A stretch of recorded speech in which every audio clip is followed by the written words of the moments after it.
Hello students. तो आज अपने शुरू करने जा रहे हैं डेफिनेट इंटीग्रेशन को। तो डेफिनेट इंटीग्रेशन करने से पहले अगर आपने इनडेफिनेट इंटीग्रेशन नहीं किया तो एक बार उसे कर लें जरूर, क्योंकि डेफिनेट के पूरे कंसेप्ट जो होंगे वो आपके वहीं से आएंगे। तो इस वीडियो के अंदर अपने डेफिनेट इंटीग्रेशन और एरिया बाउंडेड बाय कर्व इन दोनों चैप्टर को अपने इस वीडियो के अंदर करेंगे। तो लगभग 2 से 3 क्वेश्चन ही आपके डेफिनेट इंटीग्रेशन में से आते हैं और लगभग 2 से 3 क्वेश्चन ही आपके एरिया में से आएंगे। तो टोटल ये जो है आज जितना मैं करवाने जा रहा हूँ, कम से कम 5 या 6 क्वेश्चन की बात है कि 5 या 6 क्वेश्चन इसमें से जरूर आएंगे। तो शुरू करते हैं अपने डेफिनेट इंटीग्रेशन को। लेकिन अगर आपने इनडेफिनेट नहीं किया है तो डेफिनेट करने से पहले इनडेफिनेट को जरूर कर लेना। तो डेफिनेट इंटीग्रेशन में क्या होगा कि आपको इंटीग्रेशन करना होगा सिंपल तरीके से, जैसा कि पिछले टॉपिक के अंदर आपने किया है। इनडेफिनेट के अंदर इस तरह से आपको इंटीग्रेशन करना है और यहां पर आपको इंटीग्रेशन की लिमिट दे रखी होगी कि आपने कहां से लेकर कहां तक इसका इंटीग्रेशन करना है। बस इस तरह से क्वेश्चन दिया होगा कि 2 से लेकर 3 तक, जैसे इस क्वेश्चन का इंटीग्रेशन करना है, एक्स क्यूब का इंटीग्रेशन करो क्या होगा। तो इंटीग्रेशन का मतलब जो होगा कि इंटीग्रेशन का जो मतलब होता है वो आपका होता है एरिया। तो इसलिए मैं दोनों चैप्टर की वीडियो को इकट्ठा ही बना रहा हूँ कि डेफिनेट इंटीग्रेशन को और आपका जो एरिया बाउंडेड बाय कर्व है दोनों को कंप्लीट इकट्ठा ही कर लेते हैं अपने, क्योंकि दोनों आपके बिल्कुल सेम रहेंगे, क्योंकि इंटीग्रेशन का मतलब ही आपके पास एरिया होता है। तो एक्स क्यूब का जो ग्राफ होता है वो ग्राफ मेरे पास कुछ इस टाइप का होता है। ये ग्राफ होता है एक्स क्यूब का। एक्स इज इक्वल टू 2, ये 1 है, ये 2 है और ये 3 है। हमें एरिया बताना है कितना होगा कि इस ग्राफ ने एक्स एक्सिस के साथ कितना एरिया बाउंड किया।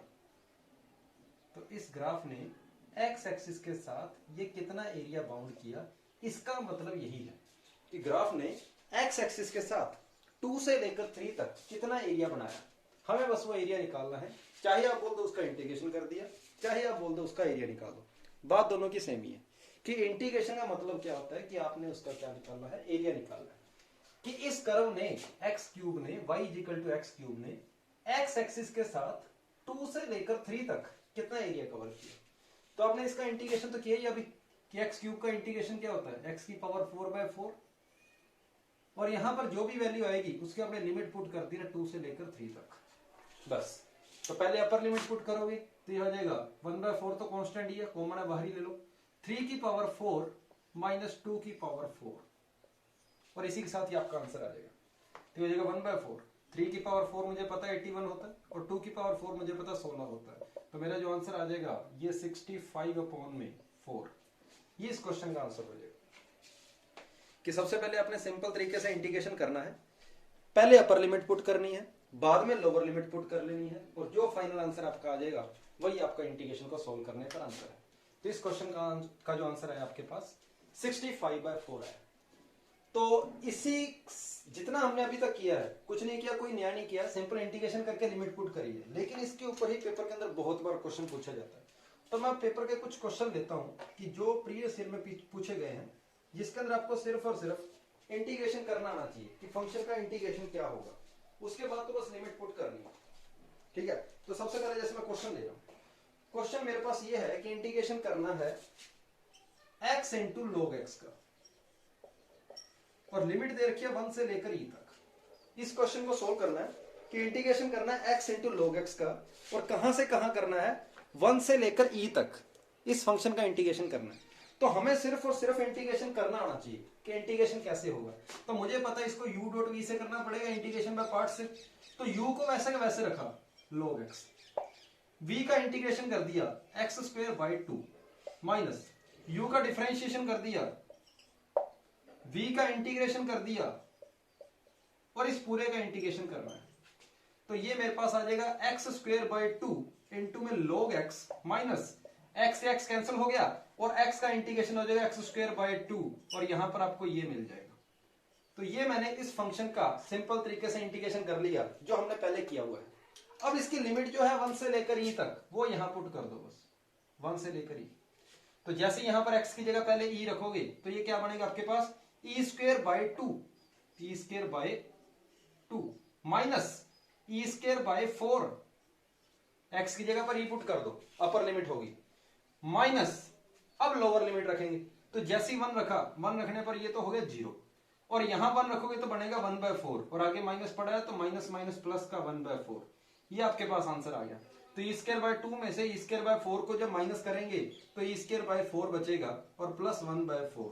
ये इस क्वेश्चन का आपके पास आंसर आ जाएगा। और ये जो क्वेश्चन पूछा गया है ये एनडी के अंदर 2018 के पेपर के अंदर पूछा गया था और इसका आंसर हो जाएगा ई स्क्वायर प्लस 1 और पूरे के अपॉन में 4। तो इस तरह से सिंपल हमें इंटीग्रेशन करना आना चाहिए, उसके बाद तो बस लिमिट ही पुट करनी है, कोई लंबी चौड़ी बात नहीं। तो एक बार इसको नोट कर लेना जल्दी, फिर इसी के ऊपर ही अपने एनडी के अंदर पूछे गए हुए कुछ और क्वेश्चन भी लेते हैं।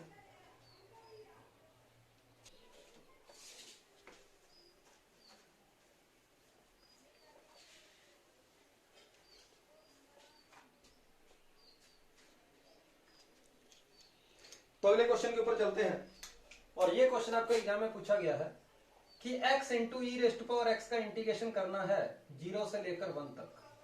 इसका इंटीग्रेशन क्या होगा? x into e rest to power x का इंटीग्रेशन करना है 0 से लेकर 1 तक। ये क्वेश्चन भी एनडी के एग्जाम में पूछा गया। तो पहले इसको भी अपने सिंपल तरीके से सोल्व कर ले कि x into e rest to power x का इंटीग्रेशन क्या होगा। तो x को वैसे वैसे रखा, e rest to power x कुछ इस तरह से, यहां पर x को मैं u लेता हूं और इसको मैं v लूंगा, तो u का u आ गया, इसका इंटीग्रेशन यही होगा, माइनस इसका डिफरेंशिएशन x का 1, इसका integration e raised to power x और इसका दोबारा इंटीग्रेशन भी यही आ जाएगा।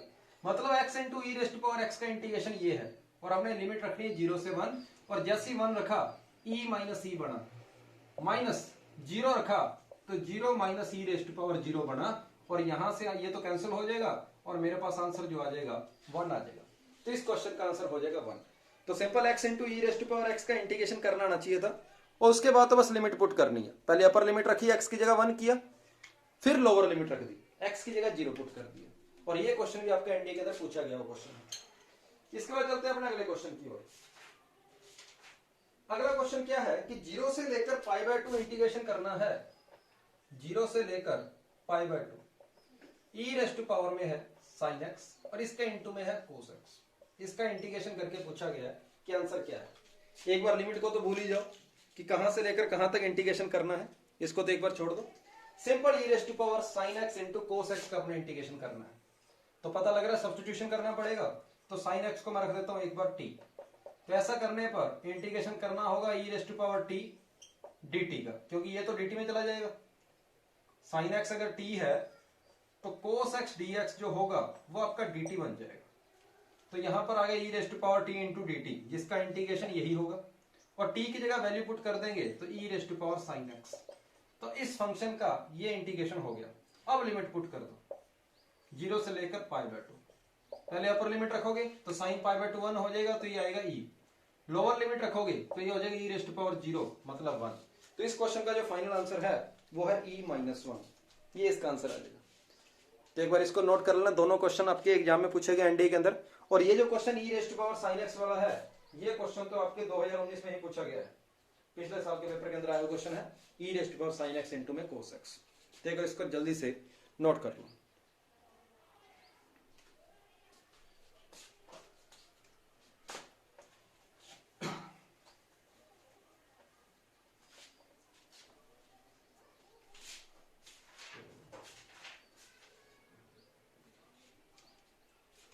नेक्स्ट क्वेश्चन, ये भी आपका एग्जाम का ही क्वेश्चन है कि 0 से लेकर 1 तक इंटीग्रेशन करना था tan inverse x upon 1 plus x square का। 0 से लेकर 1 तक इंटीग्रेशन करना है tan इनवर्स x अपॉन में है 1 प्लस एक्स स्क्वायर। और ये आपके एनडीए के अंदर लगातार 2 बार एग्जाम में आया हुआ क्वेश्चन है। तो सबसे पहले अपने लिमिट को तो छोड़ ही देंगे, सिंपल इसका इंटीग्रेशन करते हैं। तो मुझे पता है कि tan इनवर्स x का जो डिफरेंशिएशन होता है वो 1 अपॉन 1 प्लस एक्स स्क्वायर होता है। तो एक बार मैं tan इनवर्स x को t रख लूंगा और tan इनवर्स x को t रखता हूं तो 1 upon 1 plus x square dx जो होगा वो आपके पास आ जाएगा dt। और यहां पर dt ये पूरा तो हो जाएगा t और बाकी जो बच गया वो आपका हो जाएगा dt। मतलब इंटीग्रेशन करना है हमने सिर्फ t का, और t का इंटीग्रेशन हो जाएगा t स्क्वायर बाय 2 और लिमिट अपनी 0 से 1। पर लिमिट रखने से पहले आपने इसको x की फॉर्म में चेंज कर देना है। तो टी स्क्वायर वाली जगह पर आ जाएगा tan इनवर्स x का होल स्क्वायर अपॉन 2, इसकी लिमिट है 0 से 1। अब यहां पर एक थोड़ी सी बात देखना कि जब आप इसको इंटीग्रेशन करोगे पूरा आपने लास्ट में साइन इनवर्स ये जो x की फॉर्म में आ जाएगा ना, उसके बाद आपने लिमिट रखनी है, बीच में लिमिट को मत लेना। क्योंकि अगर आप फंक्शन को यहाँ पर एक्स की फॉर्म में, एक्स को टी की फॉर्म में चेंज कर रहे हो, तो अगर यहाँ टी की लिमिट लगा रहे हो तो आपको लिमिट को भी चेंज करना पड़ेगा। लेकिन इस चक्कर में नहीं पड़ना, सिंपल एक बार लिमिट को भूल जाओ, इसको छोड़ दो, लिमिट क्या दे रखी है, फाइनल आंसर निकालो क्या आएगा। उसके बाद जो लिमिट दे रखी है बस वो लिमिट पुट कर दो। और जैसे यहाँ पर 1 रखोगे तो tan इनवर्स 1 होता है पाई बाय 4, और पाई बाय 4 का स्क्वायर हो जाएगा पाई स्क्वायर बाय 16, और 2 पहले ही नीचे पड़ा है तो पाई स्क्वायर बाय 32, और tan इनवर्स 0 0 ही होता है, तो आपके पास फाइनल आंसर आ जाएगा पाई स्क्वायर बाय 32। ये इस क्वेश्चन का आंसर है। कुछ नहीं, एक बार लिमिट को छोड़ दो, सिंपल इंटीग्रेशन करो, और इंटीग्रेशन करने के बाद डायरेक्ट लिमिट पुट कर देना लास्ट में बिल्कुल, तो ये आपके पास आंसर आ जाएगा। और ये क्वेश्चन आपके एनडी के एग्जाम में लगातार 2 बार पूछा गया। तो अभी तक कुछ भी नया नहीं था, हमने सिर्फ और सिर्फ इंडेफिनिट वाले तरीके से इंटीग्रेशन किया है। अब चलते हैं अपने डेफिनेट इंटीग्रेशन की प्रॉपर्टी के ऊपर। तो डेफिनेट इंटीग्रेशन की क्या क्या प्रॉपर्टी होती है हमने वो पढ़नी है। तो आपने सिर्फ और सिर्फ 3 प्रॉपर्टी करनी है, ज्यादा नहीं करनी है। हालांकि आपके लगभग 8 या 9 प्रॉपर्टी होती है, लेकिन अपने मेन 3 करेंगे जिसके ऊपर एनडीए के अंदर बार बार क्वेश्चन पूछे जाते हैं। इसके अलावा और कोई प्रॉपर्टी करने की आपको फिलहाल जरूरत नहीं है। तो एनडीए के लिए सिर्फ और सिर्फ आप 3 प्रॉपर्टी पता करना। फर्स्ट प्रॉपर्टी क्या है कि अगर ए से लेकर बी तक किसी फंक्शन का इंटीग्रेशन करना है, लेकिन बीच में एक ऐसा पॉइंट सी आ रहा है जहां पर फंक्शन या तो आपका डिसकंटीन्यूअस हो रहा है या फिर फंक्शन आपका चेंज हो रहा है, तो उस पॉइंट पर आपका लिमिट को ब्रेक करना पड़ेगा कि ए और बी के बीच में एक पॉइंट ऐसा आ रहा है जहां फंक्शन चेंज हो रहा है, तो उस सी पर आपने फंक्शन को ब्रेक करना है इस तरीके से कि ए और बी के बीच में कोई पॉइंट एक ऐसा सी आ रहा है जहां पर फंक्शन आपका ब्रेक हो रहा है या फिर फंक्शन वहां पर डिसकंटीन्यूअस हो रहा है, तो वहां पर आपने फंक्शन की क्या करना है, लिमिट को ब्रेक करना है।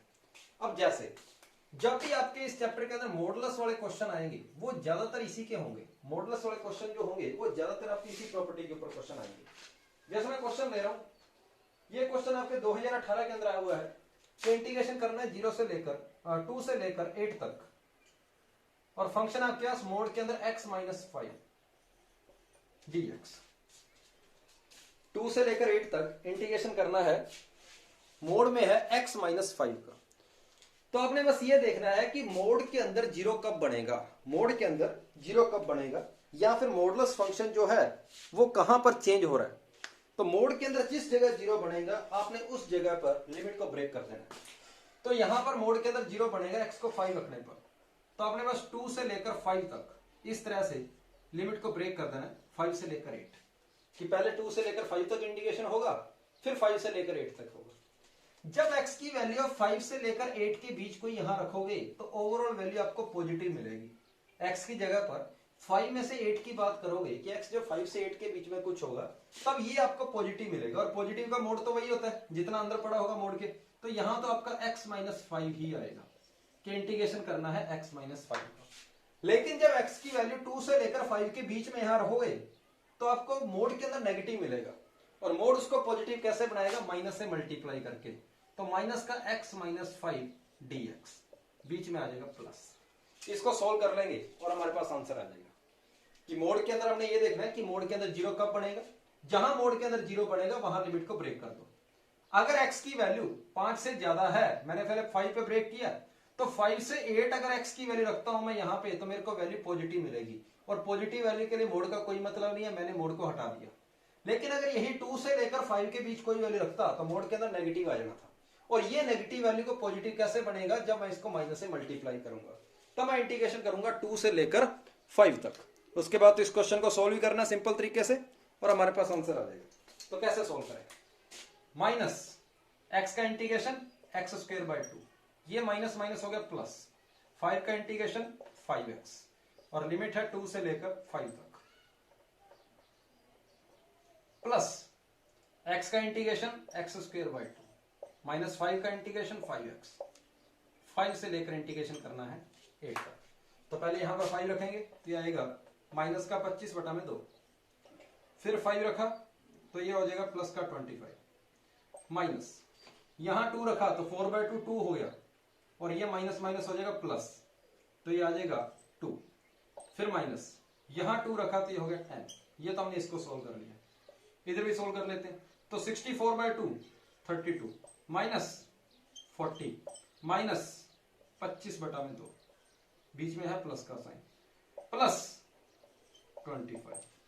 इसको सोल्व कर लें और हमारे पास जो है वो आंसर आ जाएगा। अब आंसर कितना है आंसर चेक कर लेते एक बार। तो ये मेरे पास हो गया माइनस का 8 और माइनस का 8 और ये प्लस का बच गया मेरे पास। ये 25 था, ये 12.5 था, तो प्लस का 12.5 रहेगा और माइनस का 8 चला गया, तो प्लस का रहेगा 4.5 प्लस यहां से मेरे पास है प्लस का 12.5 और ये मेरे पास है माइनस का 8, प्लस का 12.5 माइनस का 8 फिर वही 4.5 बच गया।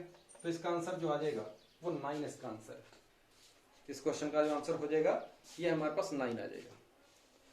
और अगर आपने मॉडुलस फंक्शन का अगर आपको ग्राफ आता है जो कि मैंने फंक्शन चैप्टर के अंदर कराया था, अगर वो ग्राफ आता है तो आपके लिए चैप्टर और ये जो मॉडुलस फंक्शन है ये और भी आसान रहेगा। कि मोड के अंदर x-5 का जो ग्राफ होता है वो आपने कुछ ऐसा किया था 1 2 3 4 5 पर इस तरह ये आपका इसका ग्राफ आएगा जो कि मैंने आपको फंक्शन चैप्टर के अंदर अच्छे से बताया हुआ। हमें लिमिट निकालनी है 2 से लेकर 8 तक, तो 2 ये रहा और 8 थोड़ा सा आगे आएगा ये रहा, क्योंकि ये 5 है तो ये 6 7 और 8, मतलब आपने बस ये एरिया निकालना है और ये एरिया ही हमारा आंसर है। अब ये एरिया कैसे आ जाएगा, राइट एंगल ट्रायंगल है, बेस पता है मेरे को 2 से लेकर 5 तक 3 का हो जाएगा और जितने का बेस है उतने की हाइट है, तो ये 3 ये 3, तो ट्रायंगल का area 4.5 1/2 into base into height 4.5। इस ट्रायंगल का एरिया भी 3 3 वही 4.5 और आपका आंसर जो आ जाएगा वो 9 आ जाएगा। तो बिना इंटीग्रेशन के अगर मॉडुलस फंक्शन आता है तो उसका आंसर तो आपका बिना इंटीग्रेशन के ही आ जाएगा। अब यहां पर ये कह सकते हो कि सर अगर बेस 3 हुआ तो इसको आपने 3 कैसे ले लिया, क्योंकि यहां पर x का कोएफिशिएंट क्या है 1 है और x का कोएफिशिएंट अगर 1 है तो कौन सी लाइन होगी, y = mx + c है। और यहां पर अगर x का कोएफिशिएंट 1 है तो m अगर आपका 1 है, स्लोप 1 है, तो एंगल 45 डिग्री वाली लाइन बनेगी और 45 डिग्री पे जो लाइन जाती है वो y = x टाइप की लाइन जाती है। तो जितनी डिस्टेंस इधर की ओर जाओगे, इससे जितनी डिस्टेंस इधर जाओगे आप उतना ही डिस्टेंस ऊपर जाओगे, क्यों, क्योंकि स्लोप आपका 1 है। वही बात इधर है, जितनी डिस्टेंस इधर जाओगे उतने डिस्टेंस आप ऊपर जाओगे, क्योंकि स्लोप आपका 1 है।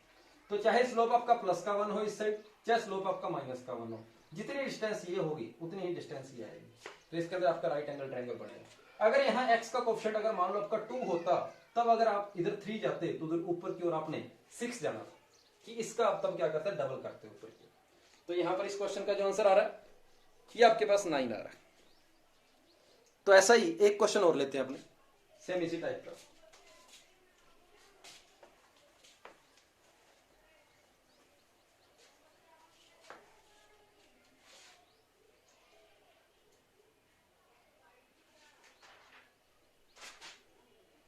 क्वेश्चन ये है, एनडीए का 2019 के अंदर आया हुआ क्वेश्चन है कि 0 से लेकर π/2 तक इंटीग्रेशन करना है, मोड के अंदर है sin x plus minus cos x का। 0 से लेकर π/2 तक इंटीग्रेशन करना है और मोड के अंदर मेरे पास है sin x minus cos x, इसका इंटीग्रेशन करना है। तो बस आपने ये देखना है कि मोड के अंदर 0 कब बनेगा। मोड के अंदर 0 कब बनेंगे, जब ये दोनों बराबर होंगे और साइन और cos बराबर कहाँ होता है 45 डिग्री पे, मतलब हमने 45 डिग्री पे ब्रेक करना है।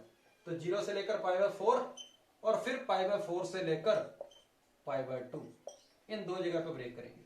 और जब मैं 0 से π/4 की बात करता हूं तो 0 से π/4 sin x छोटा होता है cos x से।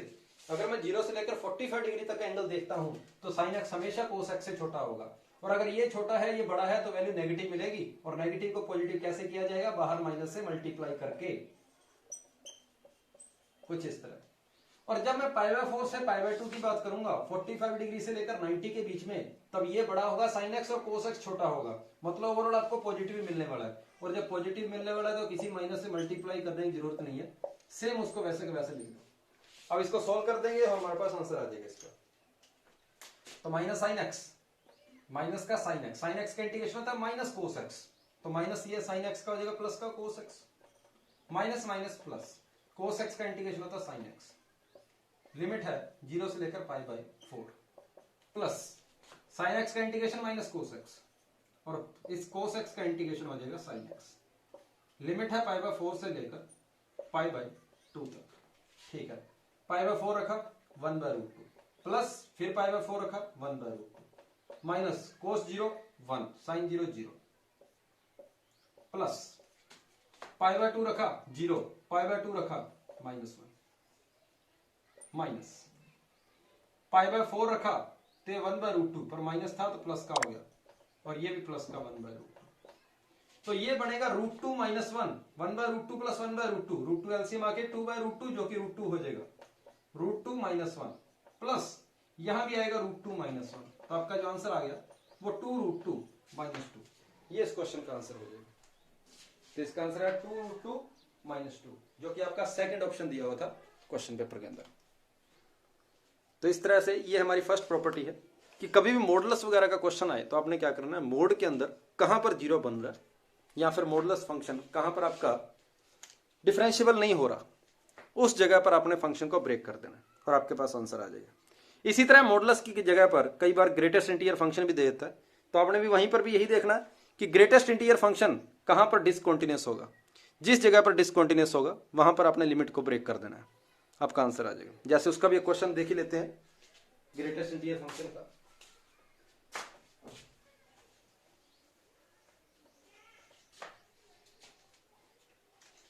जैसे क्वेश्चन ये है कि 1 से लेकर 3 तक इस ग्रेटेस्ट इंटीजर फंक्शन का हमने इंटीग्रेशन करना है, कि 1 से लेकर 3 तक ग्रेटेस्ट इंटीजर x जो है इसका हमने करना है इंटीग्रेशन। तो मुझे पता है कि ग्रेटेस्ट इंटीजर फंक्शन जो होता है ये हर एक इंटीजर वैल्यू पर लिमिट अपनी जो है डिसकंटीन्यूअस होता है। ग्रेटेस्ट इंटीजर फंक्शन जो है हर एक लिमिट, हर एक आपके इंटीजर वैल्यू पर ये आपका डिसकंटीन्यूअस आता है। तो अगर मैं यहां पर थोड़ा सा और बड़ा करता हूं, इसको 0 से 3 कर लेता हूं, तो 0 से 3 के बीच में कहां कहां डिसकंटीन्यूअस होगा, 1 पर होगा और 2 पर होगा। तो आपने लिमिट को ब्रेक कर लो, पहले 0 से 1, फिर 1 से लेकर 2 और फिर 2 से लेकर 3।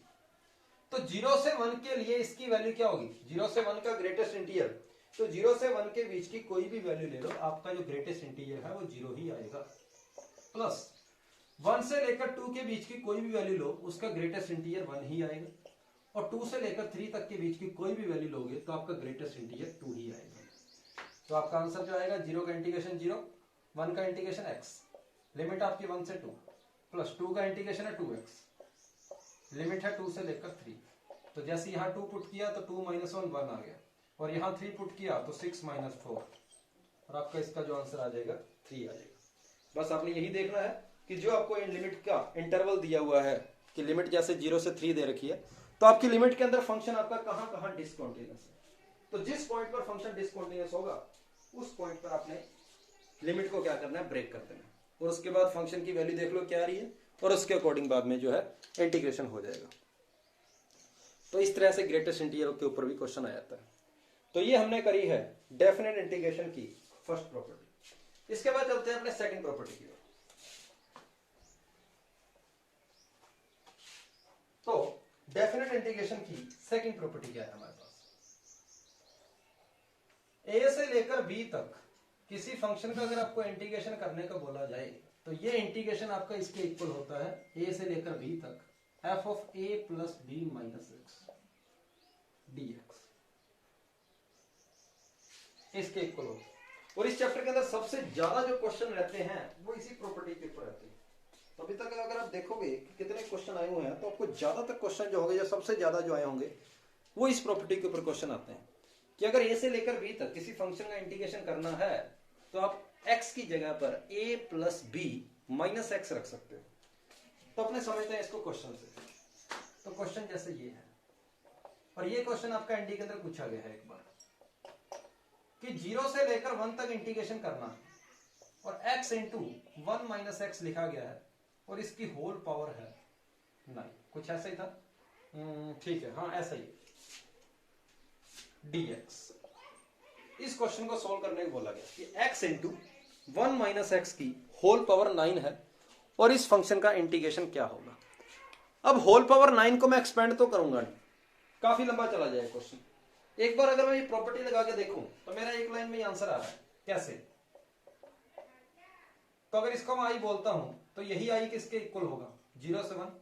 x की जगह रखना है a plus b minus x. तो इस क्वेश्चन के लिए a तो अपना 0 है, b अपना 1 है, और x का तो x ही है। मतलब हमने क्या रखना है, x की जगह पर 1 माइनस एक्स रखना है। तो x की जगह 1 माइनस एक्स रखूंगा तो x की जगह आ गया 1 माइनस एक्स, और यहां x की जगह 1 माइनस एक्स रखा तो 1 से तो 1 कैंसिल हो गया, ये x बच गया सिर्फ। और इसकी पावर रहेगी 9। कुछ इस तरह से कि यहां पर x की जगह 1 माइनस एक्स रखा तो ये आया, और यहां x की जगह 1 माइनस एक्स रखूंगा तो 1 से 1 कैंसिल हो जाएगा, सिर्फ x बचेगा, और पावर 9 तो मेरे पास पड़ी ही थी। 0 से लेकर 1 तक इंटीग्रेशन करना है। अब अंदर मल्टीप्लाई, x की पावर 9 माइनस x की पावर 10, और इसका इंटीग्रेशन अब आसानी से हो सकता है। x की पावर 9 का इंटीग्रेशन हो जाएगा x की पावर 10 अपॉन 10, x की पावर 10 का इंटीग्रेशन हो जाएगा x की पावर 11 अपॉन 11, और लिमिट है मेरे पास 0 से लेकर 1, और जैसे ही मैं लिमिट पुट करूंगा तो मेरा आंसर आ जाएगा 1/10 माइनस 1/11, जो कि हो जाएगा 1 अपॉन में 110। ये इस क्वेश्चन का आपके पास आंसर आ जाएगा। बस एक बार जैसी ये प्रॉपर्टी लगा रहा हूं मैं सेकंड वाली, तो इंटीग्रेशन करना आपके लिए बिल्कुल आसान हो गया। जो कि पहले 1 माइनस एक्स की होल पावर 9 था, अब वो होल पावर कैंसिल होकर सिर्फ x की पावर 9 बच गई इस प्रॉपर्टी से, और जब मैं इसको अंदर मल्टीप्लाई करूंगा तो कुछ ऐसा आएगा, और यहां पर लगा लो एक बार ब्रैकेट, ये 10 पावर जो है वो सिर्फ इसी की है। अब बाद में इसका जब इंटीग्रेशन करूंगा सिंपल अलजेब्रिकल फंक्शन का, तो ये आ जाएगा, फिर अपर लिमिट पुट करी माइनस लोअर लिमिट पुट करूंगा तो आपका आंसर हो जाएगा 1/10 माइनस 1/11, जो कि आपका आ जाएगा 1 अपॉन में 110। तो ये था क्वेश्चन आपका सेकंड प्रॉपर्टी के ऊपर।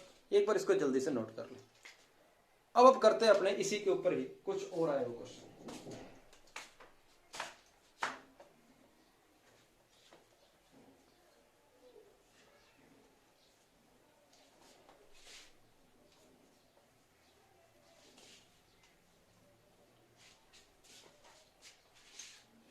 अगला क्वेश्चन ये है कि इंटीग्रेशन करना है हमने 3 से लेकर 4 तक, अंडर रूट के अंदर है x और अपॉन में है रूट एक्स प्लस रूट के अंदर 7 माइनस एक्स।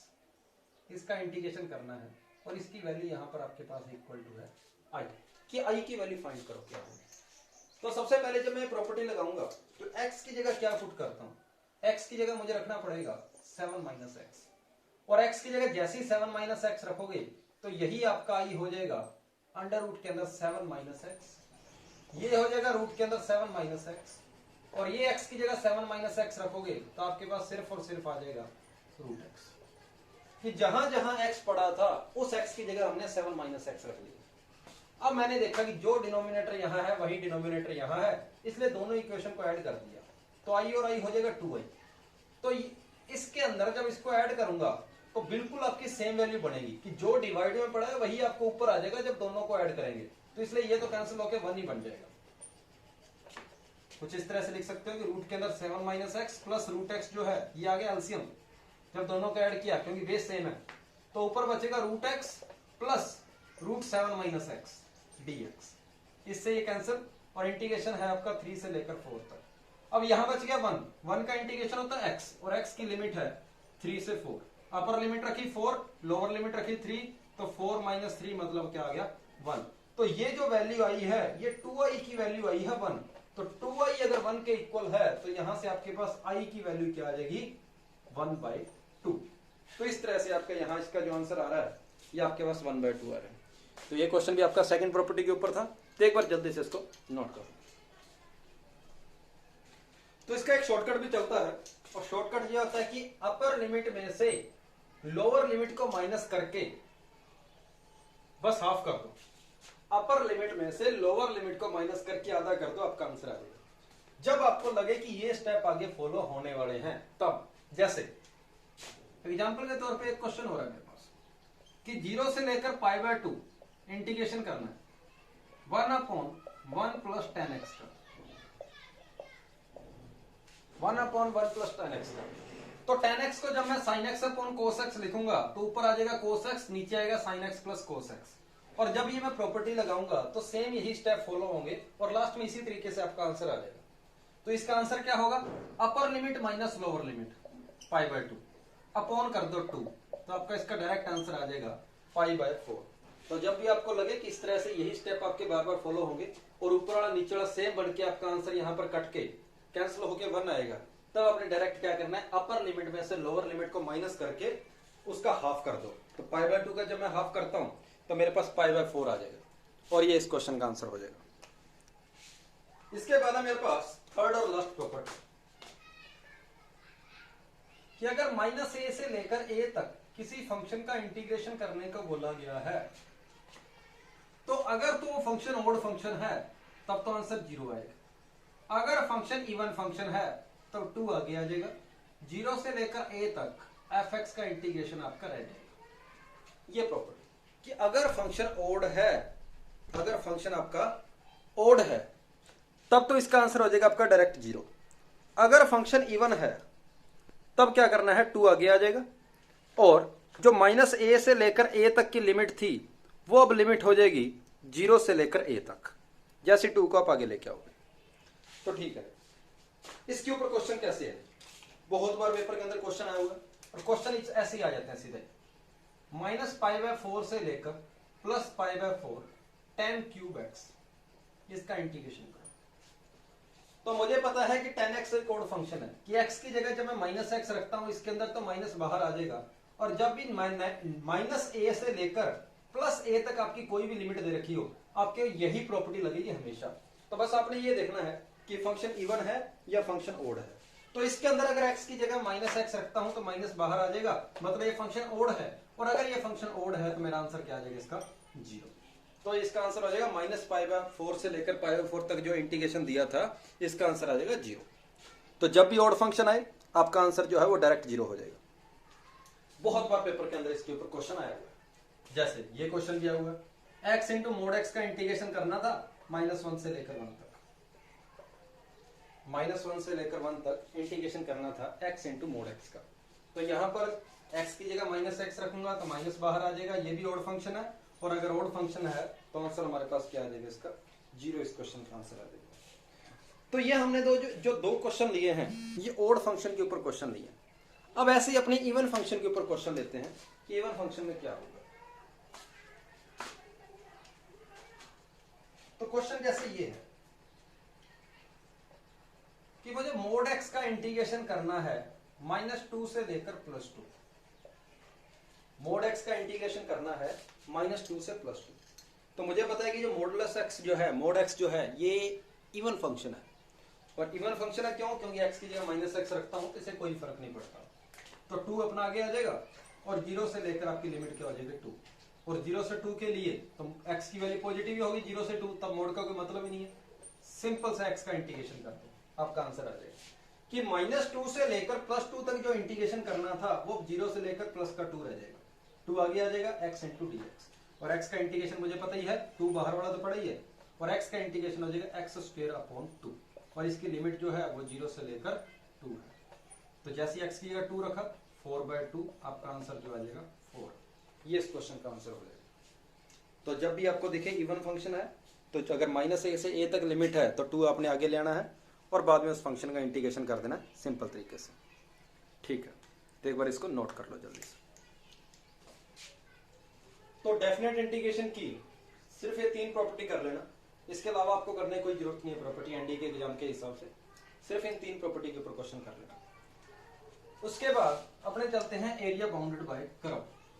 अगला जो टॉपिक है वो है आपका एरिया बाउंडेड बाय कर्व।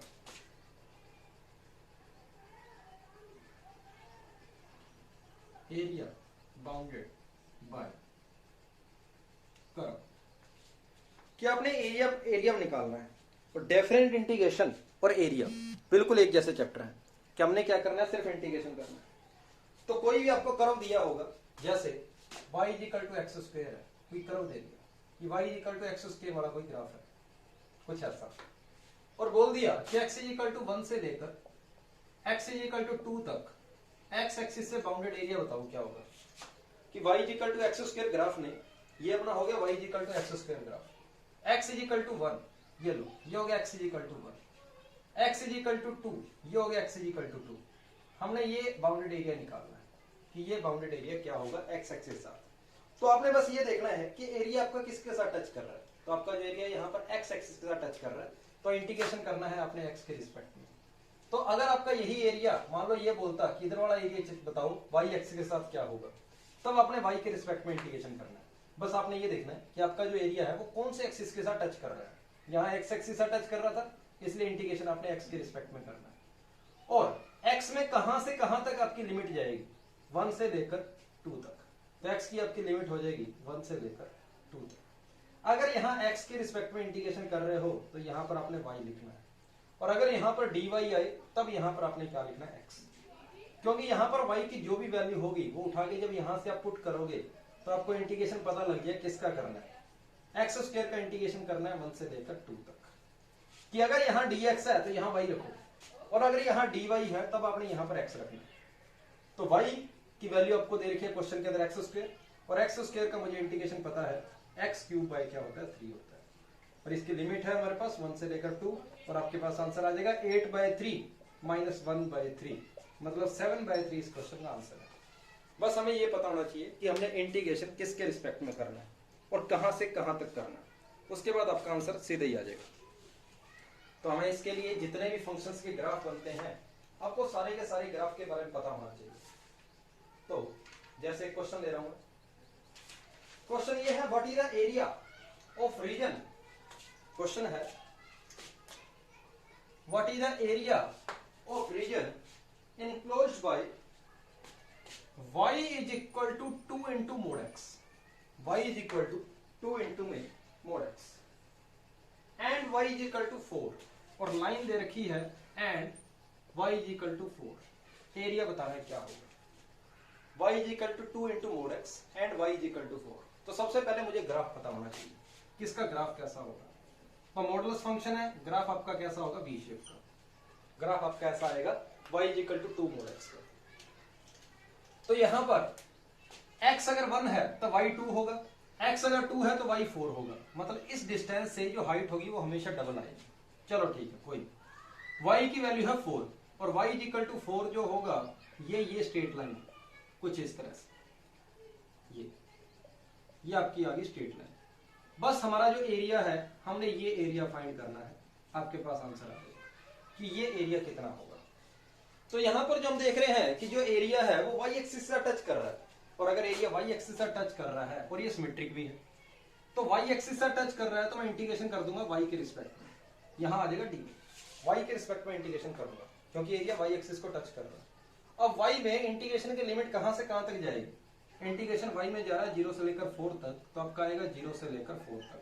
आपने इंटीग्रेशन करना है y के रिस्पेक्ट में, और y की वैल्यू आपकी जा रही है एरिया की 0 से लेकर 4 तक। और अगर यहाँ dy है तो यहाँ आपके पास क्या आएगा, x, यहाँ आपके पास आएगा x। अब देखो एक बार, जब भी आप ऐसे इंटीग्रेशन करोगे चाहे x के रिस्पेक्ट में या y के रिस्पेक्ट में, आपके उस एक्सिस से एक साइड का एरिया आएगा। तो यहाँ पर पॉजिटिव साइड आपकी ये है, तो आपका जो एरिया आएगा इसको इंटीग्रेशन करने पर वो सिर्फ और सिर्फ y एक्सिस के राइट साइड का आएगा। तो आपको टोटल एरिया चाहिए तो आप क्या करोगे, इसका डबल कर दोगे, तो ये आपके पास आंसर हो जाएगा। अब यहाँ पर x की वैल्यू क्या होगी, जब पॉजिटिव साइड की बात करोगे तब तो आपका x पॉजिटिव है तो y की वैल्यू क्या आ जाएगी, 2x, और y अगर 2x के इक्वल है तो x क्या हो जाएगा, y/2, मतलब आपने इंटीग्रेशन करना है 2 into x की वैल्यू आ जाएगी y/2 dy 0 से लेकर 4। इसको सोल्व कर लो और आपके पास आंसर आ जाएगा। यहाँ 2 क्यों आया, क्योंकि इंटीग्रेशन है, जो एरिया देना है वो एक साइड का देना है, दोनों एरिया सेम है इसलिए मैंने 2 से मल्टीप्लाई कर दिया। और इस लाइन के लिए x पॉजिटिव है, राइट साइड है, तो मोड को हटा दो, मतलब इस लाइन की इक्वेशन है y is equal to 2x।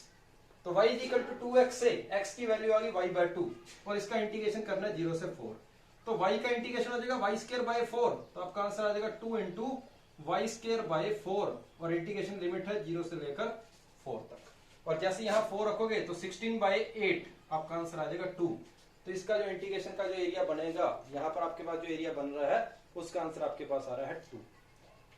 अब यही क्वेश्चन आपका बिना इंटीग्रेशन के भी हो सकता था कि अगर ये आपकी हाइट अगर 4 है तो मुझे पता है ये डिस्टेंस 2 हो जाएगी, क्योंकि x में जितना जाओगे y डबल जा रहा है, तो इसका एरिया आएगा आपके पास 4 और इसका एरिया भी आपके पास आएगा 4, तो टोटल आंसर जो आ रहा है आपके पास 8 आ रहा है।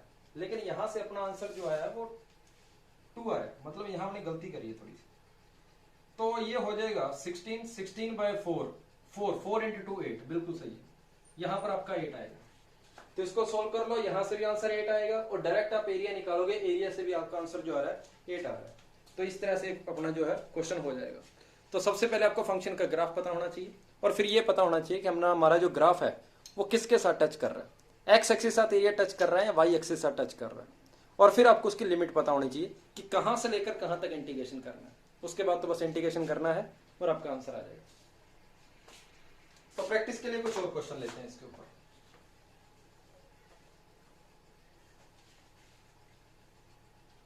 अगला क्वेश्चन ये है, y square is equal to 6 into x minus 1, जो कि पैराबोला है, और y square is equal to 3x, y square equal to 3x।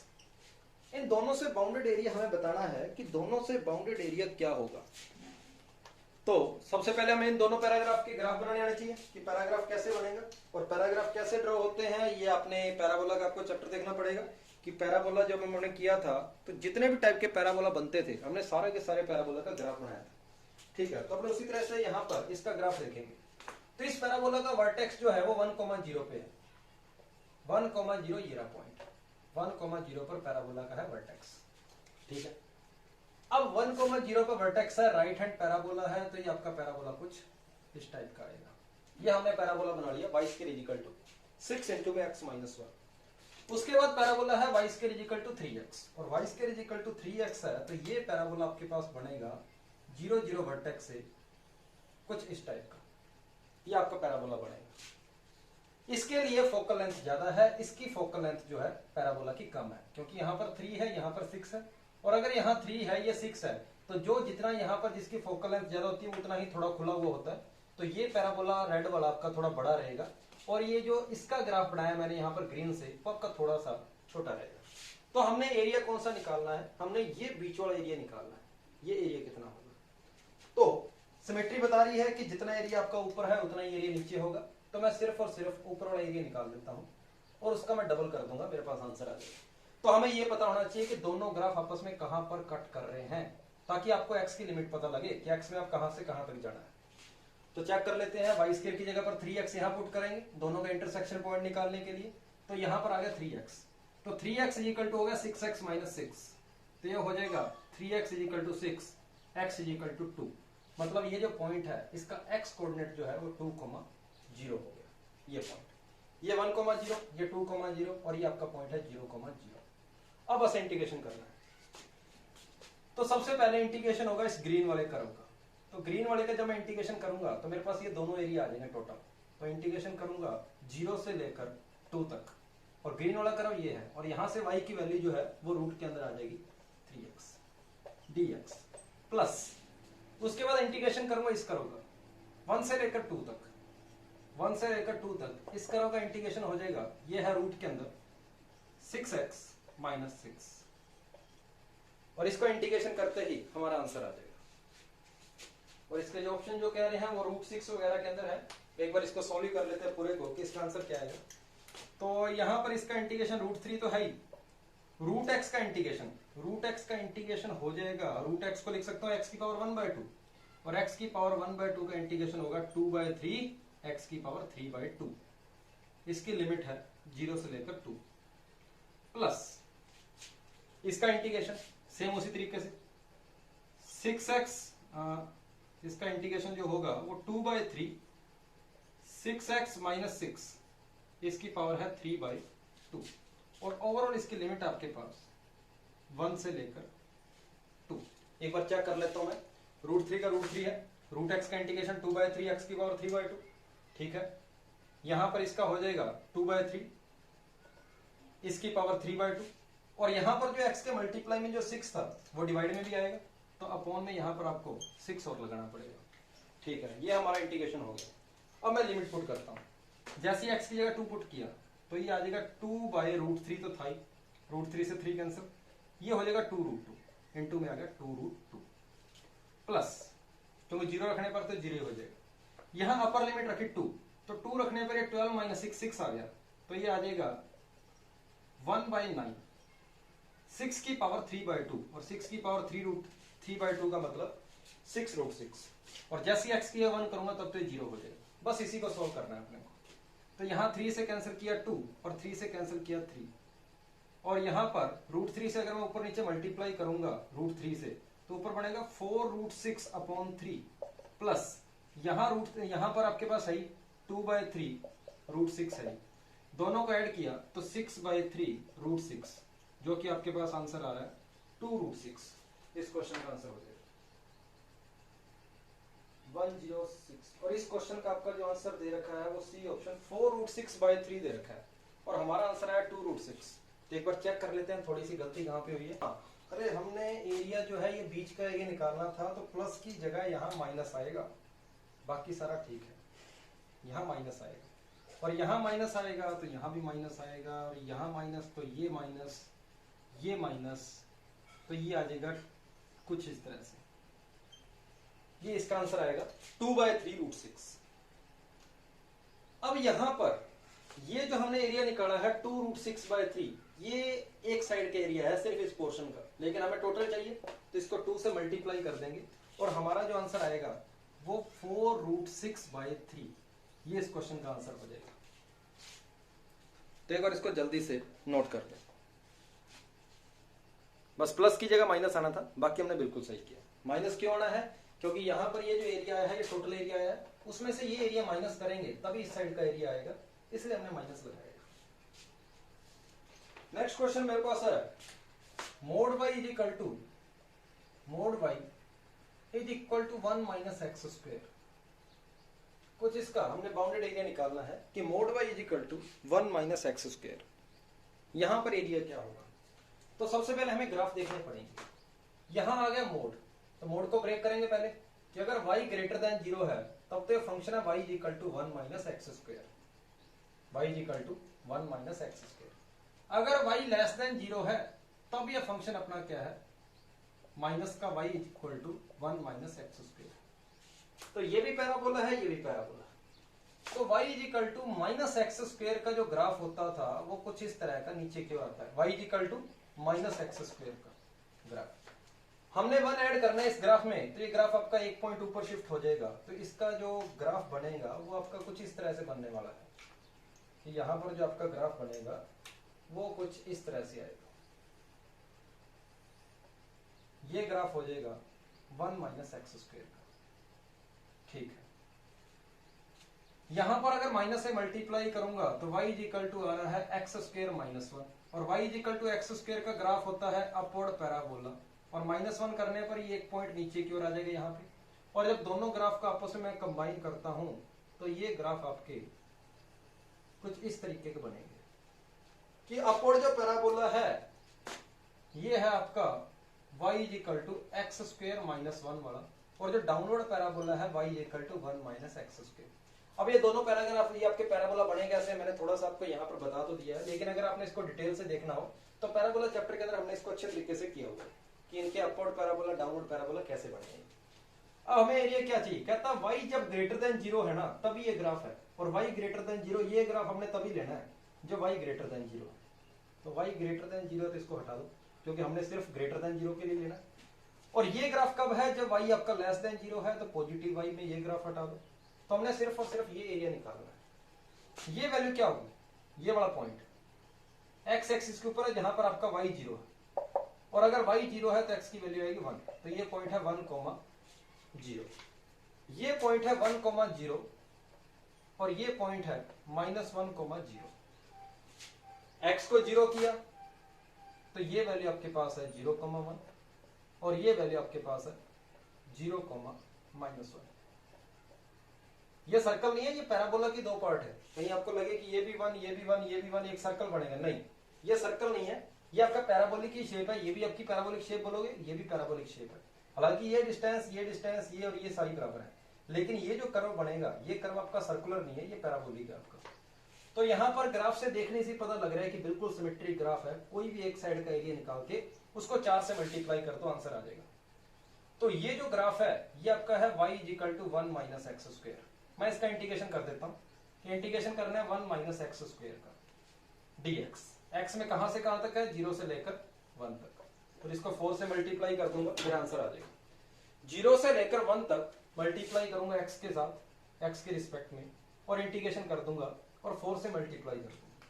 तो यहां पर इसका जो आंसर आएगा 1 का इंटीग्रेशन हो जाएगा x स्क्वायर का इंटीग्रेशन x³ 3, लिमिट है 0 से लेकर 1 4। तो जैसे लिमिट पुट करता हूं तो मेरे पास आंसर आ रहा है 2/3 मतलब इसका जो आंसर आएगा 8/3, ये इस क्वेश्चन का आंसर हो जाएगा। ठीक है, 8/3 आपके ऑप्शन में दिया हुआ है, 8/3 इसका बिल्कुल सही आंसर है। तो ये डाउनवर्ड पैराबोला कैसे बना, अपवर्ड कैसे पैराबोला कैसे बना, तो मेन इस चैप्टर के अंदर जो है पैरा इसके आपके एरिया बाउंडेड बाय कर्व के अंदर दो ही बातें आपको पता होनी चाहिए कि एक तो ग्राफ कैसे बनता है, और ग्राफ कैसे बनता है इसके लिए आपको कैलकुलस पूरा पढ़ना पड़ेगा और ज्योमेट्री आपको पूरी करनी पड़ेगी। उसके बाद इंटीग्रेशन कैसे करना है, और इंटीग्रेशन करना कोई ज़्यादा मुश्किल नहीं है। इनडेफिनेट इंटीग्रेशन और डेफिनेट इंटीग्रेशन को थोड़ा सा बेसिक काम ही आता है इसके अंदर, कोई बड़े आपके इंटीग्रेशन के फॉर्मूले भी काम नहीं आएंगे। तो बस सिंपल सा इंटीग्रेशन होगा, उसके बाद तो आपका आंसर आ ही जाना है। तो ये आपका जो चैप्टर है ये आपका एरिया बाउंडेड बाय कर्व है। तो इस चैप्टर के लिए जितने ज्यादा हो सके क्वेश्चन प्रैक्टिस कर लेना, और सबसे पहले जो आपने क्वेश्चन प्रैक्टिस करने हैं वो एनसीईआरटी के ही है। और एनसीईआरटी क्वेश्चन करने के बाद जब आप प्रीवियस ईयर के क्वेश्चन देखोगे तो आपको लगेंगे कि प्रीवियस ईयर के अंदर जो क्वेश्चन आए हुए हैं एनडीए के अंदर वो एनसीईआरटी से भी आसान आए हुए हैं सारे। तो सिर्फ एक बार एनसीईआरटी कर लो, उसके अलावा फिलहाल आपको कुछ भी करने की जरूरत नहीं है इन दोनों चैप्टर के लिए। इससे पहले मैंने डेफिनेट इंटीग्रेशन कराया है, उससे पहले मैंने किया था इनडेफिनेट इंटीग्रेशन।